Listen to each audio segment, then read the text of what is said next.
welcome back to my YouTube channel.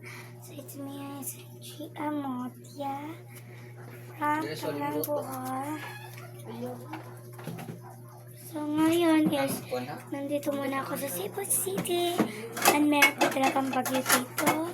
At number 1 po yung Leyte. Alam nyo din, diba? So that especially appointment on. So mahangin na dito. So guys, hangin na dito. Alam nyo din to. Sobrang hangin na talaga dito. Sobrang hangin na talaga dito. Tingnan nyo sa labas nyo. Diba? So tingnan natin yung labas namin. Diba? Sobrang hangin talaga dito. So guys, palabas naman ako. Kasi, excuse. So, dito na yung hangin, guys. Ito na siya, guys. Ito na yung bagyong Wilma. Dito na siya, i-review na natin. Hangin na dito, guys. Tingnan nyo naman. Tingnan nyo naman. Diba? Super hangin talaga dito. Super hangin talaga dito. Mag-ingat kayo, Leyte. Bohol.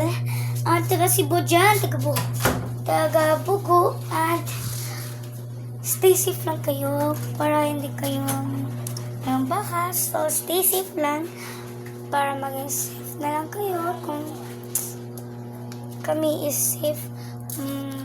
Pray kami ni Lord para wala ng mga bagyo or mga lindol. So, ganyan taga mag-achieve is pray the Lord of the God. The Lord of the God is so especially. So, dito muna tayo sa aking stingin for today. Let's go! So, guys, nandito na ako sa number 4 na. So, nandito naman ako at Bisaya na naman tayo. So, dito naman ako. Ito si Kit. Diba, kilala niyo naman ako. Ako talaga si Haya. Akala niyo,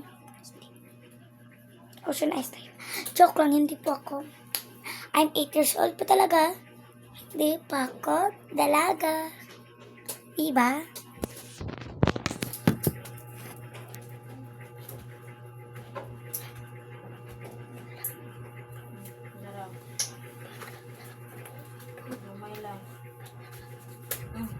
Sukli, hatag natin mato.